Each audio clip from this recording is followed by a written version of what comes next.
찬송은 이렇게 잘 들었습니다. 우리 방금 봉독한 로마서 8장 1절이야 11절 말씀 가지고 내가 너를 해방하였습니다. 아멘이십니까? 네, 우리는 그래요. 내가 어디에 매여 있었나? 내가 어디에 묶여 있었나? 내가 어디에 갇혀 있었나? 해방은 새삼스럽게 무슨 해방? 나는 지금까지 내 자유롭게 해방돼서 살았는데 이렇게 생각하는지 모릅니다. 그러나 분명한 것은 결론적으로 말씀을 드리면 영적인 세계 속에서 믿지 않는 자는 마귀의 올무 속에 묶여 있다는 사실을 깨달으면 복입니다. 그런데 많은 사람이 이걸 몰라요. 그저 내가 하고 싶은 대로 하고 가고 싶은 대로 가고 뭐 이렇게 살면 이게 자유고 해방인 줄 아는데 아닙니다. 영적, 우리 옛날에 그런 거 봤죠. 뉴스에서 보고 쇼킹한 그 사건이 뭐냐면은 겉으로 보기에는 아무것도 없어요. 이 북한의 그 관원이 앞에 가고 그 뒤에 질질 끌려가는 사람이 있습니다. 그러니까 그냥 무서워서 끌려가는 것 같은데 나중에 그 방송에 나왔어요.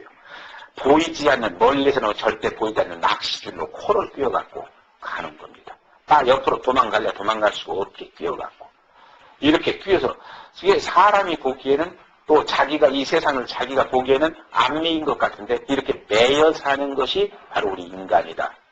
그래서 그런데 바로 내가 예수를 믿어서 구원받았다는 것은 뭐냐? 그 영적 묶임에서 풀려났다. 영적 억압에서 해방이 됐다. 그런 얘기가 됩니다. 그래서 오늘 내가 너를 해방하였습니다 하는 우리 주님의 말씀을 제목 삼아서 잠깐 동안 은혜를 나누고자 합니다. 먼저 여러분 기억해야 할 것은 우리가 이 세상을 살면서 뭔가 얻는 것이 있습니다. 얻은 것이 무엇이냐에 따라서 인생이 그 부분에서는 편리합니다. 그런데 그것이 나쁜 것일 때는 그 부분에서 괴롭고 힘들어요. 그러니까 내가 무엇을 얻었느냐? 아까 참으로 중요하고 그 다음에 이왕이면 값지고 좋은 걸 얻어서 그것을 어떻게 활용하느냐 참으로 중요한 겁니다. 예를 들어 쉽게 말씀을 드리면 물질을 얻었습니다. 그래서 부자가 됐습니다. 그러면 그 사람이 그 얻은 물질을 가지고 뭘 해야 되느냐? 물질을 아름답게 많은 이에게 유익을 주며 쓸 수 있는 자기에게도 덕이 되고 보탬이 되게 쓸 수 있는 이것이 필요하다는 거예요. 건강 주셨다. 내가 건강을 얻었다. 그러면 건강 얻어서 내가 할 일이 뭐냐?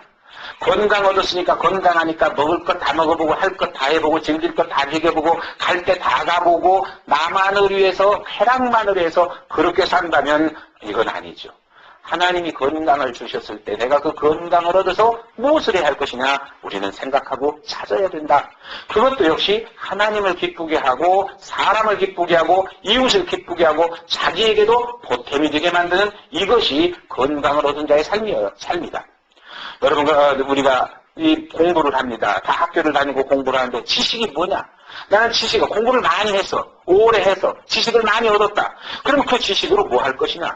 그 지식으로 세상을 윤택하게 아름답게 살기 좋게 많은 사람에게 유익되게 그리고 나 자신에게도 유익되게 활용할 수 있어야 된다. 이것이 지식을 얻은 자가 할 일이고 이것이 건강을 얻은 자가 할 일이고 이것이 물질을 얻은 자가 할 일이고 이것이 높은 자리를 얻은 사람이 할 일이라는 겁니다. 이것을 제대로 하면 성공적인 인생이라고 자신과 후대에 인정을 받을 것이고 그것을 제대로 활용하지 못한다고 하면은 차라리 없는 것만 못한 사람이 더 많이 있다는 겁니다. 얼마 전에 신문에 그런 얘기가 났었어요. 로또가 터져가지고 수백만 불을 받았는데 이 젊은이가 로또 터지고 딱 6년 만에 알거지가 돼갖고 청소부하고 이런 것이 신문에 나왔었어요. 그 수백만 달러의 엄청난 돈을 얻었는데 이것을 가치 있게 활용할 줄 모르고 그저 먹고 마시고 즐기고 하고 싶은 대로 다 하다 보니까 그 어간이 결국 6년밖에 안 걸렸어요. 6년 만에 다시 맨손돼서 청소부가 됐으니 그 인생은 더 비참한 겁니다. 가졌다가 놓친 사람이 얼마나 슬픈지 몰라요. 가졌다가 놓쳐갖고 정말로 어려움을 겪는 거 참 비극입니다. 차라리 그런 거 안 가려서 성실하게 일해서 성실하게 뭐라도 해서 먹고 산다면은 그것이 더 행복이라는 거예요. 그러므로 여러분과 내가 이제 하나님으로부터 자유와 해방을 얻었으니 오늘 본문의 제목대로 우리가 얻은 자유와 해방을 가지고 우리는 어떻게 살아야 할 것이냐 이 말입니다. 내가 그냥 할지 안 할지 다 해가면서 나만을 위해서 그렇게 살아야 할 것이냐, 그러다가 그거 잃으면 어떻게 할 것이냐, 그래서는 안 된다. 우리는 뭔가 우리가 정말로 얻을 수 있는 걸 얻고 사는, 그리고 가치 있게 활용할 줄 아는 그런 여러분과 내가 돼야 되는데, 우리가 그러면 본문에서 결론적으로 말씀을 드리면 하나님으로부터 해방을 얻어서 마귀의 억압에서 올무에서 풀려났으니 그럼 우리는 이제 어떻게 살아야 되느냐. 여러분에게 결론적으로 말씀을 드립니다. 하나님을 찬양하는 삶을 사세요. 여러분 생활 똑같이 합니다. 아침에 출근해서 하루 일하고 저녁에 퇴근해서 밥 먹고 TV 보고 쉬었다가 뭐 가족끼리 대화하고 연속극 보고 그리고 잠자는 거 이렇게 좋아요. 똑같은 걸 하는데도 내가 하나님으로부터 해방을 얻어서 마귀의 올무가 떠나버리고 자유함을 얻고 이제는 기쁨을 누리면 하나님에게 찬양을 하라는 거예요. 그래서 마음속으로 그럼 우리 얼마든지 해요. 여러분 설거지하면서 아니면 일하면서 뭐 시간이 없어서 못한다 이건 말이 아닙니다. 일하면서도 얼마든지 찬양을 할 수 있어요. 하나님 감사합니다. 찬양이라는 게 꼭 뭐 찬송도 찬양이고 찬송의 내용 가사가 하나님 영광을 위하면 그것이 찬양이고 우리 기도도 찬양이고 우리 믿음의 소원을 하나님께 아뢰면서 높여드리니 찬양이고 언제나 마음으로 감사하는 것도 찬양입니다. 하나님을 찬양하는 것 이것이 진정 해방을 얻은 자가 가져야 신앙이라는 겁니다. 두 번째로는 하나님으로부터 해방을 얻은 자는 하나님께 감사하라는 거예요. 그저 우리는 생각하면 뭐 떼보자나 되게 해주셔야 감사하고 오늘 지금 요즘 그랬습니다. 우리가 지금 집을 보러 다니느라고 며칠을 열심히 봤어요. 그런데 내가 어저께는 후회를 하는 얘기를 한 두서너 번 언급을 했어요. 맨 첫 번째 하나님이 딱 인도하신 집이 방 3개짜리 1,700이에요. 그러면 우리가 전에 2층에서 방 3개짜리 살면서도 1,800을 줬는데 이 1,700짜리가 거의 독채예요.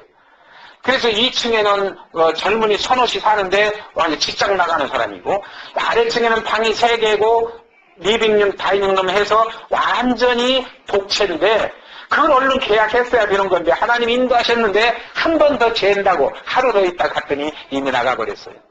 그런데 그때 그것을 놓친 것을 저는 몇 번 되씹어서 후회를 했고 되씹어서 고백을 했는데 어젯밤에 가만히 묵상을 하면서 그랬어요. 하나님 감사합니다. 하나님이 분명히 인도하셨지만 내가 미련해서 그것을 선택 못했어도 좋습니다. 이미 놓쳤습니다. 그러니 이제는 하나님이 더 좋은 곳으로 인도해달라고. 하나님이 그것도 뭔가 내가 살기에 어떤 불안 요소가 있기 때문에 하나님은 그것을 그냥 못하게 했으리라 믿는다고. 그렇게 하나님께 감사를 드렸습니다. 우리 정말 살아보면 그래요. 여러분들이 뭐 신문지상에서 TV에서 다 날마다 보시니까 저보다 더 잘 알죠. 그런 것들은. 여러분 우리만 못한 사람이 얼마나 많습니까? 아파서 신음하는 사람, 병들어서 고통당하는 사람, 물질 다 잃어버리고 탄식하는 사람, 이 세상에 얼마나 많느냐 이 말이에요. 그런 사람들에 비하면 우리 건강 가진 거, 직장 가진 거, 사업체 가진 거, 뭐 가정 가진 거, 다 감사할 일밖에 없습니다. 여러분 지금 세상에는 외롭고 힘들게 사는 사람이 얼마나 많은지 몰라요. 그런데 우리는 어때요? 가족이 있고 더불어 살게 만들어주시니 얼마나 감사해요. 그래서 우리는 찾아보면 감사할 것뿐입니다. 그 다음에 우리가 정말 하나님으로부터 해방을 얻은 우리가 그러면 그 다음에는 어떻게 하느냐? 하나님을 섬기며 살자, 봉사하며 살아라 그 말입니다. 여러분 내가 가진 것이라고 해서 나만 위해 살지 말고 주신 하나님을 기억하면서 많든 적든 간에 시간을 많이 활용하든 적게 활용하든 간에 아무튼 내가 하나님에게 하나님을 봉사해서 섬기겠다고 하는 그런 믿음과 정신과 신앙을 가지고 작으나마 하나님을 섬길 수 있어야 되는 것, 이것이 바로 해방을 얻은 축복자의 삶이라 그렇게 말씀을 드립니다. 그래서 여러분 섬긴다는 것은 그래요. 내가 무슨 뭐 떼돈을 벌어다가 드리는 것이 섬기는 것 아니고 내가 뭐 24시간 하나님 안에 살고 그건 주의 종이 할 일이죠. 그러면 뭐냐? 여러분은 평신도입니다. 여러분이 평신도로 살면서 하나님 봉사하는 거 여러분이 쉽게 말씀을 드립니다. 주일날 아침에 조금만 일찍 와서 우리 교회는 아직 그게 수가 적으니까 그렇지만 뭔가 정말 어지러운 거 하나라도 휴지 하나라도 줍고 어지러운 거 하나라도 정돈하고 주보 한 장 나눠주는 것도 하나님을 섬기는 봉사입니다.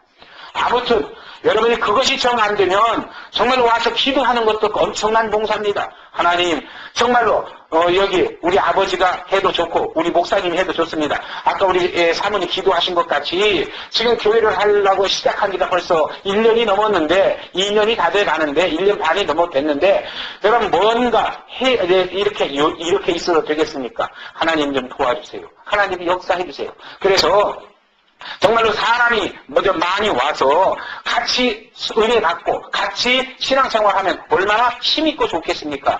그러면 우리 아버지도 우리 목사님도 힘도 날 거 아닙니까? 하고 기도하는 거 이것도 봉사입니다. 여러분의 인생을 위해서 기도하는 것도 봉사예요. 왜? 하나님의 자녀가 하나님께 기도하지 않아서 하나님이 예비하신 것을 받지 못해서 언제나 컬컬하고 빈손 들고 어렵고 가난하게 살고 아프게 사는 것보다 하나님께 기도해서 하나님의 응답을 받아서 병이 떠나가고 문제가 해결되고 가난이 떠나가고 풍랑이 잠잠해져서 평안하고 즐겁고 건강한 삶을 산다면 이것도 하나님의 영광을 드러내는 우리 신앙의 삶이라 그런 말입니다. 그러니 기도하는 것도 하나님을 섬기는 봉사 속에 포함되는 겁니다. 그러므로 여러분 우리는 이제 해방을 얻은 자니까 해방 얻은 자답게 지금 말씀드린 대로 언제나 하나님께 감사하며 사는 그런 신앙이 되어야 되겠고 하나님을 높여드리고 찬양하며 사는 그런 영적 사람이 되어야 되겠고 하나님을 섬기고 봉사하는 헌신자가 돼서 정말 하나님이 내 인생을 책임지게 만드는 이런 복된 성공을 여러분과 내가 될 수 있기를 주님의 이름으로 축원드립니다. 이것이 바로 우리가 세상을 살면서 성공하는 비결이고 승리하는 비결입니다. 우리는 뭔가를 내가 막 뭉쳐쥐어야만 성공 같고 뭔가 내 앞에 다 쌓아놓아야만 긁어 모아놓아야만 내 앞에 정돈해놓아야만 우리는 성공 같고 뭔가 성취한 것 같은데 아닙니다. 여러분 보세요. 세상에 지금 내가 엊그저께 얘기했죠. 팜데일에 가니까 정말 집을 지을 때는 수십만 불 들여서 그렇게 아름다운 장식을 해갖고 그렇게 멋있는 집을 지어놓고 그거 보니까 어느 한 경제가 무너져 버리니까 손 다 털어버리고 빈집 그대로 두고 그대로 나갔다. 어떤 사람은 우라가 치밀어갖고 화가 나갖고 그저 벽에 달린 거 뭐 붙은 것이라고 하면 다 띄워버리고 어떤 사람은 카펫을 싹 걷어가버리고 어떤 사람은 문짝도 다 띄워버리고 이렇게 분풀이 한들 그거 뭐합니까? 분풀이 하나하나 이왕이면 차라리 깨끗이 나가주면 다음 사람이 욕이라도 안 치요. 기도라도 하죠. 그런데 아무튼 분풀이에서 스트레스를 풀어도 좋고 아니면 그냥 나가면서 은혜롭게 나가도 좋고 일단 그건 자기 자유요. 문제는 뭐냐? 바로 세상 것은 그런 것이다 이 말입니다. 세상 것은 완전한 것, 영원한 것 아무것도 없다는 겁니다. 이것이 참으로 중요한 거예요. 그런데 여러분 우리가 세상 살면서 우리는 조금만 내 뜻대로 안 되면 원망합니다. 불평합니다. 미움 갖습니다. 시기합니다. 질투합니다. 그래서 혈기 부립니다. 그리고 오기 부립니다. 심술 부립니다. 그래서 언제 어떻게든지 좀 남을 깔아뭉개고 남을 밀어내고 내가 그 자리 가고 내가 차지해야 직성이 풀립니다. 그런데 그게 세상 사람의 모습인데 그렇게 사는 세상 사람 한번 열이면 열 백이면 다 가서 정말로 허심탄회하게 마음을 털어놓는 대화를 해보세요. 그 사람들 행복하다고 고백하는가? 행복할 조건이 있는가? 아무것도 없습니다. 오히려 그런 사람 더 불행합니다. 더 슬퍼요. 더 어려움 겪습니다. 그래서 그런 사람일수록 분노가 쌓입니다. 그런 사람일수록 스트레스가 쌓입니다. 그 쌓이는 분노와 쌓이는 스트레스, 그 다음에 상대와 만나서 비교돼서 느끼는 컴플렉스, 아니면 잃어버린 자존감, 자기비하, 이런 것 때문에 얼마나 인생이 슬프고 어렵습니까? 그래서 그런 걸 계속 겪다 보면 어때요? 입술에서는 언제나 원망과 불평이 나옵니다. 마음에서는 원한이 새겨집니다. 미움이 새겨집니다.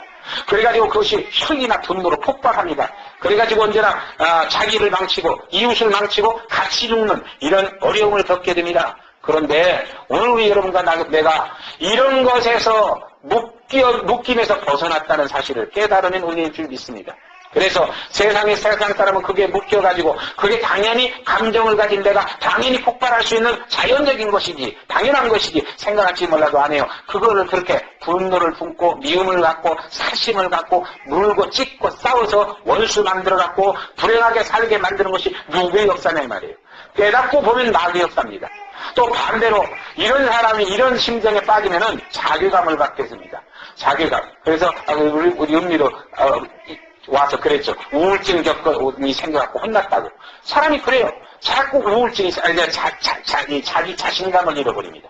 그러다가 보니까 매사가 다 부정적이에요. 매사가 소망이 없습니다. 안 될 것 같아요. 그러다가 보니까 마귀는 자꾸 충동합니다. 그래가지고 어떻게 합니까? 그래, 네 인생 뭐 뻔해. 네가 더 하기는 뭐래. 안 돼. 너는 그렇게 살다가 죽어야 돼. 이런 생각 자꾸 일어나서 자꾸 생각이 깊어지면 어떻게 됩니까? 에이, 그래, 맞아. 끝내버리자. 자살하게 만들어버립니다. 이게 마귀 역사예요. 그것에서 해방을 얻었다. 이게 엄청난 축복입니다. 이 진리를 우리는 깨닫지 못하니까 그냥 자유롭게 사는 것 같은데 매여 살아갖고 이렇게 불행하게 되는 거죠. 여러분과 내가 이제 이것에서 풀림, 해방을 얻은 하나님의 축복자라는 사실을 기억하면서 이런 것들이 내 마음에, 내 인생에, 내 삶에 병이 되지 않게 만들자고 말입니다. 그건 뭐냐? 사랑하자는 거예요. 그건 뭐냐? 이해하자는 거예요. 그건 뭐냐? 용서하자는 거예요.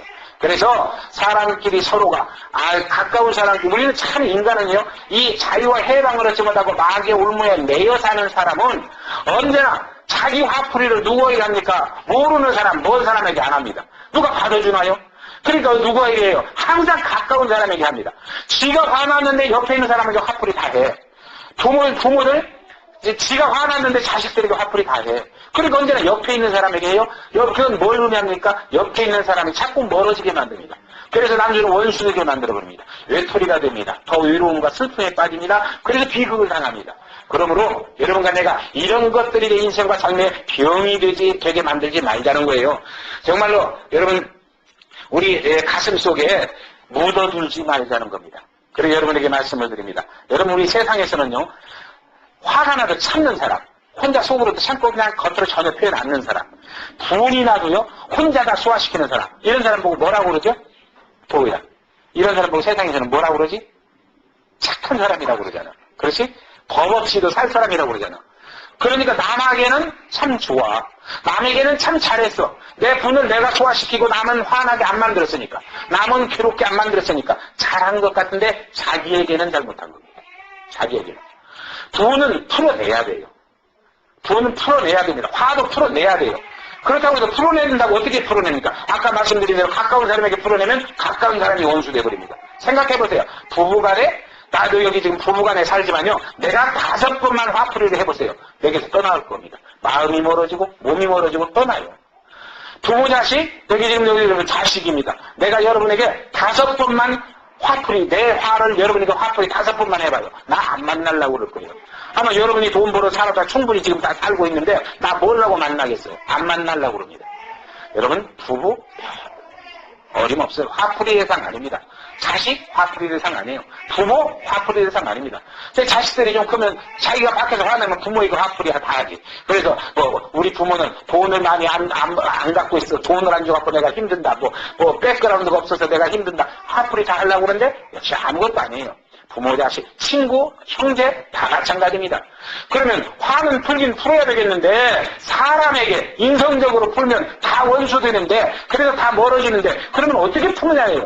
분명히 풀기는 풀어내야 되는데 풀어내야 되는데 그렇게 풀면 안 된다고 말입니다. 그러면 어떻게 풀어야 되느냐. 그래서 아까 서두에 말씀드린 대로 여러분 찬양하십시오. 찬양을 하면요 내 안의 분노가 다 사라집니다. 그리고 은혜의 심령이 됩니다. 여러분 감사하십시오. 내 안에 불평이 다 사라집니다. 그래서 감사가 진짜 나옵니다. 그러므로 우리 신앙 아까 말씀드린 대로 하나님께 감사하고 하나님을 찬양하고 그 다음에 여러분 정말로 무료하고 답답할 때 하나님께 봉사하세요. 그래서 뭔가 하나님을 위해서 내가 뭔가를 한다고 하는 이 자체가 엄청난 은혜입니다. 그러므로 여러분 그래요. 우리는 세상에서도 그래요. 남을 돕는 것이 손해 같지만 아닙니다. 남을 돕는 것이 결국 나를 돕는 겁니다. 그렇다고 그냥 내 일을 다 제껴놓고 남만 돕다 인생 망치는 그런 사람이라는 얘기는 아닙니다. 그래서 아무튼 어떻게 풀어낼 것인가 참으로 중요하다는 거예요. 그래서 지금까지 말씀드린 대표적인 예화 하나가 있습니다. 여러분 보셨는지 몰라요. 억제된 슬픔이라고 하는 책의 저자인 에릭 린더만이라고 하는 사람이 있습니다. 이 사람이요 매사추세츠 종합병원 정신과 과장이었는데요. 이 사람이 한 여성을 예로 들어서 그 책에서 한 얘기가 있어요. 뭐냐? 어떤 한 여인이 슬픔을 누르면서 오랫동안 혼자 어렵게 아버지의 병을 간호했습니다. 이렇게 간호하다가 결국 아버지가 그 정성들에서 간호한 보람도 없이 아버지가 돌아가셨어요. 그런데 아버지가 돌아가셨다는 것을 심장병을 앓고 있는 어머니가 알면 또 쇼크 받아서 어머니도 돌아가실까 봐서 어머니에게는 숨겼어요. 그리고 또 정성껏 어머니, 그 심장병을 앓는 어머니 병 간호를 했습니다. 내색조차 하지 않고 자기 혼자 속으로 그 슬픔과 아픔을 다 누르면서 간호를 했어요. 그러면 어느 날 어머니도 돌아가셨습니다. 어머니 돌아가시니까 이제는 그걸 혼자 자기 가슴에 다 묻고 혼자 고민하고 슬퍼하고 괴로워하다가 자기는 위궤양이 걸렸습니다.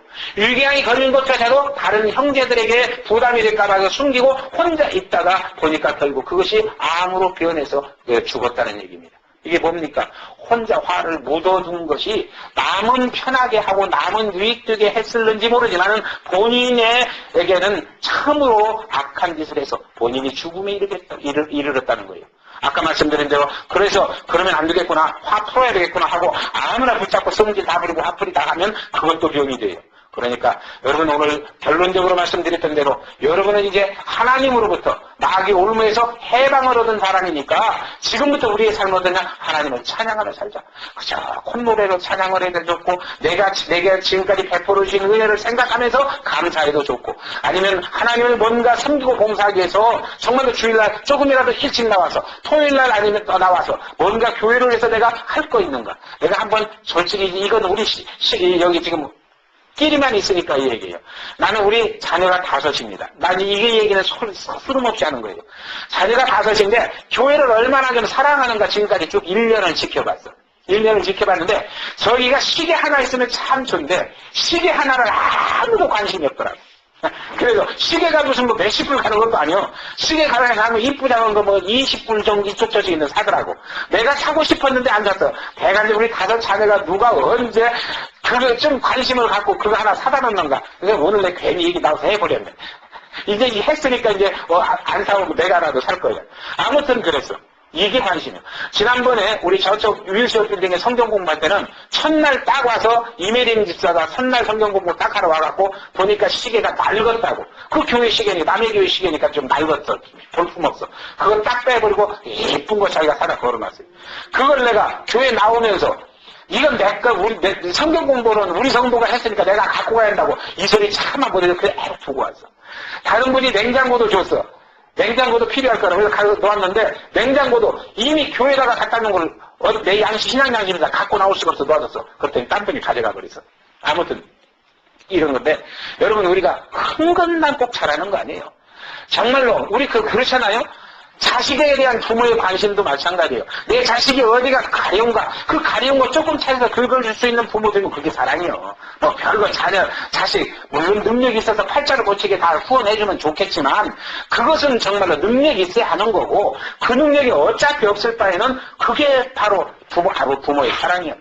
자식도 마찬가지요. 아버지 등이 어디가 등이 어디가 가려운가 그 가려운 거 잘 알아서 한번 긁어줄 때 여러분 한번 생각해봐요. 손 안 닿는 어깨조치 사이 이런 데 가려울 때 옆에서 누가 긁어주면 얼마나 시원해. 이런 것이 사랑이라고. 엄청난 것만 하는 것이 사랑이 아니에요. 예. 그러니 우리는 신앙 안에서 정말 하나님으로부터 해방을 받아서 이렇게 사는데 우리가 어떻게 살아야 할 것인가. 작은 것에서부터 시작해서 하나님을 찬양하고 높여드리고 그 하나님을 경배하고 그리고 하나님께 감사. 내게 지금까지 여러분이 30년 살았으면 30년 동안 하나님이 내게 베풀어 주신 그 사랑 그걸 크든 작든 기억해가면서 하나님께 감사하고 감사로 하는 게 또 물질을 드리라는 얘기 아니에요. 하나님 감사합니다 하고 고백하란 말이에요. 그리고 그 다음에 그런 믿음이 돼갖고 이제는 내가 하나님에게 뭔가 해야 되겠다. 작들을 해야 되겠다. 시간이 없으면 없는 대로 힘이 부족하면 부족한 대로 해야 되겠다. 생각이 나면 아까 말씀드린 대로 일찍 교회 와서 어디 좀 빗자루 하나 갖고 어지러진 거 쓰는 거 아니면 주보 한 장 나눠주는 거 이것도 하나님을 섬기는 봉사라고. 이렇게 살아갈 수 있는 그런 영적인 그리스도인 오늘 여러분과 내가 될 수 있기를 주님의 이름으로 축원드립니다. 그래서 저는 성경 공부를 할 때는 그런 얘기를 참 많이 했어요. 그럼 착한 사람 되려고 애쓰지 말아라. 여기는 지금 그런 사람은 보복 음료 둘이 있구나. 여러분 총각 때 말입니다. 특히 총각들이 그래요. 총각들이 뭐냐면은 이웃집에 이쁜 딸 하나 있거든. 그러면 그 집 부모한테 잘 보이면 저 딸 혹시 놔줄까 해갖고 그 집 부모 앞 보는 데는 얼마나 착한지 몰라. 하고 싶은 것도 못하고 할 일도 못하고 그저 그냥 잘 보이려고 그냥 착하게 말 잘 듣고 그 딸 주나? 안 줘. 그 딸 아버지는 또 더 좋은 신랑 그냥 고르지 안 줘. 그러니까 우리 이제 비유로 얘기했지만 여러분 남 앞에 사람 앞에 잘 보이려고 애쓰지 말고 우리는 하나님 앞에 잘 보이려고 애쓰자 그 말입니다. 그래서 축복의 비결은 딱 있어요. 내가 아버지라서 좀 이 얘기는 좀 그럴는지도 모르지만 축복의 비결은 하나님을 인정하고 그분을 경외하면서 그분에게 잘 보이면 되고 세상에서는 부모를 공격하면 되고 형제간에 우애하면 되고 그 다음에 친구를 사랑하면 되고 이웃을 사랑하면 되는 거예요. 언제나 가까운 데서부터 손길은 뻗어나가야지 되게 제대로 못하는 사람이 꼭 먼 길에서부터 찾거든. 선교한다고 한국 내 옆에 지금 예수 안 믿고 방황하는 사람도 있는데 그건 관심도 없고 가차이 하면은 부담되고 뭐 행여나 손해날까 봐서 아주 관심도 없이 그리고는 뭐 저 필리핀 선교한다 뭐 어디 저기 몽골 선교한다 멕시코 선교한다 이건 다 물론 그것도 해야 돼. 그래야 거기도 선교가 되지. 그러나 더 중요한 건 거기를 가서 할 수 있으면 할렐루야. 그러나 할 수 없으면 할 수 없다고 그냥 앉아있지 말고 작은 곳에서부터 가까운 곳에서부터 하나님의 뜻을 이루어나갈 수 있는 이런 것. 이것이 언제나 우리는 가족이 먼저 하나님 예수 사랑 안에서 사랑을 나눌 수 있어야 돼요. 예, 생각해 보세요. 다른 집들에서 다 태어나도 되는데 오형제가 다 한 부모님께서 여기서 태어났어. 함께 형제가 돼서 살아. 얼마나 이거 행복이에요. 그렇죠? 외톨이 외아들. 나는 외아들로만 커갔고요. 난 그런 게 있어요. 외아들로만 커갔고 누구한테 뭘 상의를 못했어요. 그냥 객지 생활할 때도 뭐든지 나 혼자 결정하고 나 혼자 판단하고 그러다 보니까 시행착오도 참 많이 했고 어려움도 많이 겪었어요. 그래서 항상 마음속에 있는 게 정말로 내가 허심탄회하게 상의하고 대화할 수 있는 그런 분이 계셨으면 좋겠다. 어릴 때는 옆집 형들이 그런 분이 있었어요. 그런데 그게 서울 와갖고는 그런 분이 없었어. 옆에서 누가 조언해주는 분이 없었어. 그래서 그런 게 평생 소원했어. 그런데 그래서 이제 정말로 우리 자식들이 그렇게 아버지하고 상의해오면은 참 좋은 아버지가 돼야 되겠다. 그런데 목회를 하다 보니까 여러분이 자꾸 지드가 하듯이 이것도 지시형이 돼버리네. 그래 지시형이 되다 보니까 또 너네들 자식들은 내 말을 또 안 듣네. 그러다가 보니까 대화가 막히고. 그래서 내가 가끔 그래. 나는 아버지가 없어서 이루었는데 지금 이놈들은 보니까 또 아버지가 있어도 아무도 상의도 않고 아무 대화도 않고 그냥 없는 아버지를 만들어서 그냥 스스로 결정하는구나. 그런 생각을 하고 이제 조금 달라져야지 해도 아직도 멀었죠. 별로 안 달라지더라고. 그 근석이 안 바뀌더라고. 아무튼 여러분 가까운 데서부터 행복을 이루나가요. 여기 지금 결혼한 것도 우리 젊은 기석이 미진이. 먼 데서 행복 찾으려고 하지 말고 둘이 만나면 나는 기석이한테도 하고 싶은 얘기가 있어요. 남자가 되게 함정에 빠지는 게 뭐냐면은 나는 밖에서 돈 벌어 왔다는 거예요. 그러니까 너는 집에서 맨날 놀고 있으니까 네가 뭐 잔소리 말고 하라는 거지. 그게 여자를 가장 슬프게 하는 거예요. 밖에서 돈 벌 때 아내도 집에서 집안 살림 다 했어. 자식 키우고 다 똑같이 했어. 그러면 짐을 집에 들어오면 같이 질 수 있어야지. 위로해 줄 수 있어야지. 그래가지고 정말로 하나가 돼서 살아야지. 아내도 마찬가지요. 그냥 돈 조금만 못 벌면은 그냥 바가지 긋고 그냥 남편 무시하고 이러면 안 돼. 그냥 많이 벌 때는 많이 번 대로 좋고 조금 벌 때는 조금 벌 대로 이해하고 그리고 주어지는 것 갖고 알뜰하게 살면서 아름답게 행복하게 살려고 노력해야지. 이게 행복이지 뭘 행복을 누가 남이 갖다 줘요? 절대 안 갖다 줘요. 예, 남은 뺏어가면 뺏어갔지 안 갖다 줍니다. 그러니 행복은 누가 만들어요? 우리가 만드는 거예요. 내가 만드는 거예요. 그래서 행복하게 살도록 애쓰고 노력하는 겁니다. 그래서 항상 제일로 기석이는 미진이를 가장 사랑해야 돼요. 유리보다 더 사랑해야 되는 거예요. 예. 그래서 유리보다 더 사랑하고 미진이도 마찬가지로 아무리 자식을 사랑하는 엄마지만 남편을 더 사랑할 수 있어야 돼요. 그 다음에가 자식이요. 그런 정말로 언제나 가까운 곳에서부터 사랑을 나누며 사는 그런 우리가 되어야 된다. 그럴 때 우리 마음속에 스트레스 없어집니다. 슬픔 사라집니다. 컴플렉스 안 생깁니다. 그래서 행복한 인생을 살 수 있는 거예요. 정말로 우리가 이런 신앙을 갖고 하나님 은혜 가운데 사는 그런 복된 성도 되실 줄 믿습니다. 이렇게 살 때에 우리 관계가 아름다워지고 환경이 아름다워지고 그래서 관계가 아름다워지니까 더불어 사는데 행복하고 환경이 아름다워지니까 환경이 평안하고 그래서 평안과 평화와 행복 속에 사는 그 인생은 복된 인생이에요. 이렇게 살 때 오늘 본문 속에서 1절이야 4절에 보면 첫째로 하나님은 다시는 정죄하지 않는다는 거예요. 다시. 한 번 용서해준 내 자녀를 다시는 정죄하지 않는다. 이게 하나님의 오늘 1절에서 4절까지 첫 번째 우리에게 주신 약속입니다. 그러므로 여러분 이런 신앙 갖고 사는 인생 언제나 걸어오는 앞길이 평화롭습니다. 언제나 살아가는 삶이 평안합니다. 그래서 행복합니다. 다시는 죄책에 묶이지 않습니다. 그래서 마귀는 언제나 10년 전에 쉽게 말씀을 드립니다. 어릴 때 남의 오이밭에 가서 오이 하나 따먹은 것도 가끔 생각나지. 회개했어. 아유 하나님 그거 용서해 주십시오. 그런데 조금 있으면 또 생각나. 또 용서해 주십시오. 우리는 옛날에 친구하고 한번 싸운 거, 뭡니까 부부간에 한번 싸운 거, 뭐 말 함부로 한 거, 이런 거 전부 수시로 떠올라. 수시로 회개해. 그런데 그러지 말아라. 왜? 하나님은 한 번 회개하면 다 용서해버리고 기억도 안 하시는데 마귀는 자꾸 참수하는 거예요. 너 인마 그랬잖아. 너 그랬잖아. 너 그때 뭐 누구 미워했잖아. 너 누구 돈 얼마 띄어먹었잖아. 너 난 괴롭게 만들었잖아. 아무것도 아닌 거 별것도 아닌 거 다 지나간 거 분명히 나는 회개했는데 마귀는 자꾸 그걸 참수해서 기억나게 만들어. 그래가지고 내 용기를 꺾어버리고 믿음을 꺾어버리고 시리에 빠지게 만들어. 예수는 안 된다는 거예요. 이제 하나님은 절대로 한 번 회개해서 하나님이 용서하신 건 다시 기억도 안 하시고 다시 정죄하지 않으시니까 여러분과 내가 기억해야 할 것은 어제까지는 다 잊어버리자는 거예요.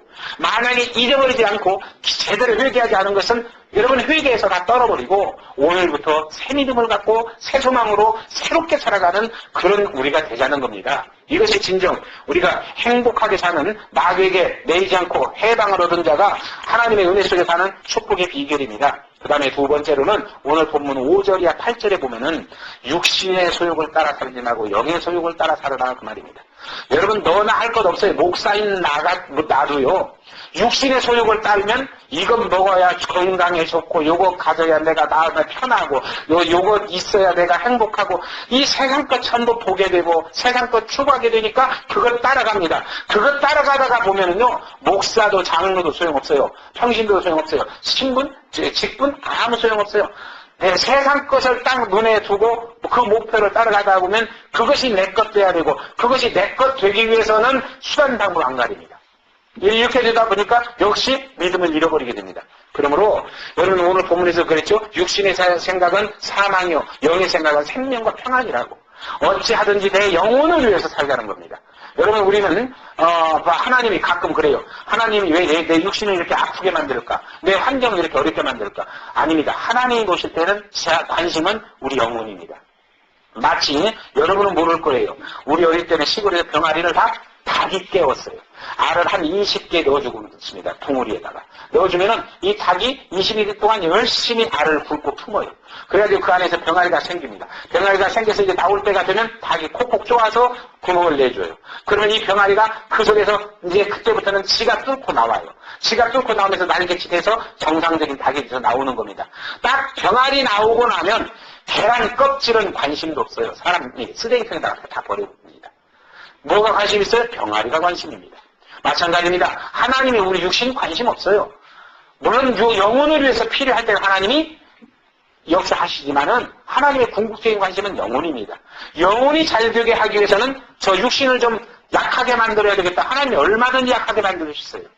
영혼이 잘 돼서 정말로 내 사랑을 듬뿍 주어서 마음껏 누리고 살게 만들어야 되겠다. 그런데 저 환경이 지금 우리 한국도 지금 미국도 마찬가지 아닙니까? 부자 되니까 예수 잘 안 믿잖아요.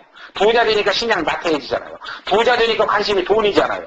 그럴 때 하나님이 저거 안 되겠다. 저 영혼을 내가 얼마나 사랑해서 내 아들을 희생했는데 그래서 그 영광을 누리고 살게 만들어야 되겠는데 지금 물질에 잡혀있구나. 그러면 그 물질 하나님이 뺏어갈 수도 있어요. 그게 바로 그 대표적인 애가 아브라함과 이삭입니다. 100세 얻으니까 여러분 얼마나 귀하겠어요. 얼마나 정말로 100세 아들을 얻었으면 얼마나 아까웠겠어요. 그래서 그냥 애지중지합니다. 오직 자식만 봅니다. 하나님이 보시니까 하나님 성경에 그랬잖아요. 저가 나를 사랑하는지 이삭을 사랑하는지 도무지 분간이 안 간다라고. 그래서 내가 저를 좀 시험해야 되겠다고. 그래가지고 아브라함에게 딱 명령하잖아요. 너 모리아산에 가서 네 이삭 100세 얻어 네가 아무리 아까우지만 난 너 시험해. 너 번제로 받잖아. 번제가 뭔 줄 아세요? 사람을 딱 죽여서 배를 갈라서 각을 떠서 조각을 내갖고 불에 다 태워서 없애버리는 게 번제입니다. 이렇게 드리라는 거예요. 그런데 그 앞에 뭐 하나님이 분명히 저가 나를 사랑하는지 이삭을 사랑하는지 몰라. 내가 저를 시험해봐야 되겠다 그러는 거예요. 그래서 하나님은 우리 영혼의 축복을 위해서는 때로 없으면 정말로 너무 힘들구나. 그러니 좀 복을 줘서 좀 잘 살게 만들어주면 더 잘 믿겠구나. 그러면 하나님은 얼마든지 주실 수 있다는 거예요. 그래서 하나님은 모든 환경을 내 영혼을 위해서 역사하시지 육신을 위해서 역사하지는 않는다는 겁니다. 그러니 우리가 어떤 믿음을 갖고 살아야 할 것인가? 항상 영적인 생각을 갖고 영혼을 사랑하면서 영적으로 하나님을 사랑하면서 살아갈 수 있는 그런 여러분과 내가 될 때 진정 우리는 참 성공자, 참 축복자가 될 줄 믿습니다. 마지막으로 세 번째, 이제 이런 신앙 속에서 살아가면 오늘 본문 9절 이하 11절에서는 마지막 예수를 죽은 예수를 무덤에서 살릴 때 하나님의 영 성령이 살렸는데 그 영이 지금 믿는 사람 속에 들어와 있다.